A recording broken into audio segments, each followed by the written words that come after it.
అక్కడ ఆమె మాటే శాసనం, ఆమె మాటే అక్కడ వేదవాక్కు. అనుమతి లేనిదే అక్కడి ప్రజాప్రతినిధులు ఏ పని కూడా చేయరు.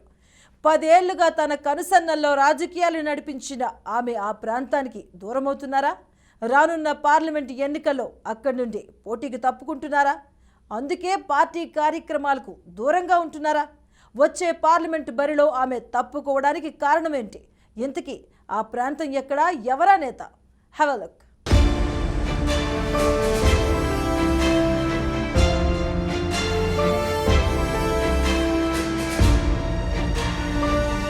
సీఎం కేసీఆర్ కూతురు ఎమ్మెల్సీ కల్వకుంట్ల కవిత. ఈ పేరు తెలియని వారు ఉండరు. నిజామాబాద్ పార్లమెంటుతో పాటు రాష్ట్ర రాజకీయాలలో తనకంటూ ప్రత్యేక ముద్ర వేసుకున్న నాయకురాలు.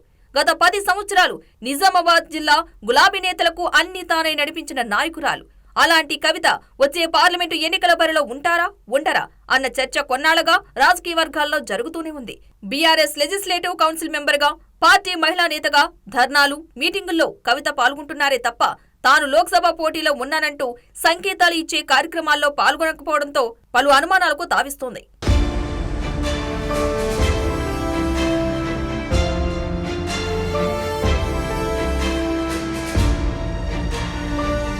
లోక్సభ ఎన్నికలకు సంబంధించి పార్టీ అధినేత కేసీఆర్ నిర్వహించిన కీలక సమావేశాల్లో సైతం ఆమె కనిపించలేదు. దీంతో కవిత ఎంపీ ఎన్నికలకు దూరంగా ఉంటారనే వార్తలకు బలం చేకూరుతుందట.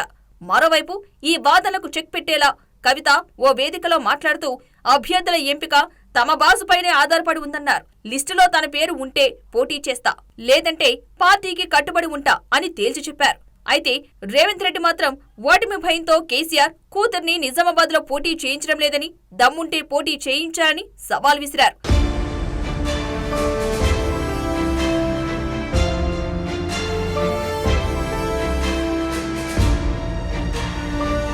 కవిత పార్లమెంటు ఎన్నికల్లో నిలబడాలంటే ఆమె సొంత నియోజకవర్గంగా చెప్పుకునే నిజామాబాద్ నుండే బరిలోకి దిగాలి. ఇటీవల జరిగిన అసెంబ్లీ ఎన్నికలకు ఆమె ఉమ్మడి నిజామాబాద్ లోనే ఎక్కువగా ప్రచార కార్యక్రమాల్లో పాల్గొన్నారు. కానీ అక్కడ 9 అసెంబ్లీ సెగ్మెంట్లకు గాను కేవలం 2 స్థానాల్లో మాత్రమే బీఆర్ఎస్ గెలిచింది. 2018 ఎన్నికల్లో 8 స్థానాల్లో గెలవగా ఎల్లారెడ్డిలో కాంగ్రెస్ గెలిచింది. అనంతరం ఆ ఒక్క కాంగ్రెస్ ఎమ్మెల్యే కూడా గులాబీ గూటికి చేరారు.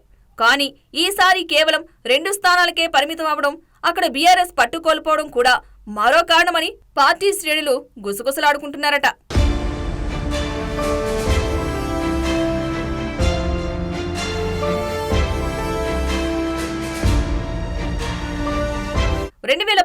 ఎన్నికల్లో ఒక్క సీటు కూడా గెలవని బీజేపీ 3 సీట్లు, కాంగ్రెస్ 4 సీట్లు గెలుచుకుంది. అంతేకాదు కామారెడ్డిలో సీఎం అభ్యర్థులు కేసీఆర్, రేవంత్ రెడ్డిలను సైతం బీజేపీ అభ్యర్థి ఓడించారు. ఇక నిజామాబాద్ కి పసుపు బోర్డు కేటాయించడంతో స్థానిక ఓటర్లో బీజేపీపై విశ్వాసం పెరిగిందనే చెప్పాలి. మరోవైపు రాష్ట్రంలో కాంగ్రెస్ అధికారంలో ఉంది కాబట్టి ఆ ప్రభావం పార్లమెంటు ఎన్నికల్లోనూ కాంగ్రెస్ కి పాజిటివ్ అవ్వొచ్చన్న చర్చ జరుగుతుంది. దీంతో ఉమ్మడి నిజామాబాద్ వ్యాప్తంగా పోటీ కాంగ్రెస్, బీజేపీ మధ్యనే ఉండే ఛాన్స్ ఉంది. ఇలాంటి తరుణంలో పోటీ చేసి ఓడిపోవడం కంటే దూరంగా ఉండటమే బెటర్ అని కవిత భావిస్తున్నారట. అందుకే నిజామాబాద్ పార్లమెంటు బరిలో ఉండటానికి విముఖత చూపిస్తున్నారట.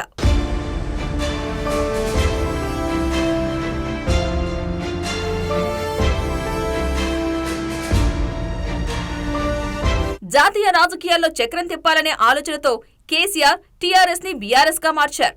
తానొకటి తలిస్తే దైవం ఒకటి తలిచినట్లు జాతీయ రాజకీయాలలో చక్రం తిప్పడం అటుంచితే సొంత రాష్ట్రంలో సొంత కూతుర్ని గెలిపించుకునే సత్తా కేసీఆర్ కు లేదని, అందుకే కవితను నిజామాబాద్ పార్లమెంటు బరిలో నిలబెట్టడం లేదని అందరూ అనుకుంటున్నారట.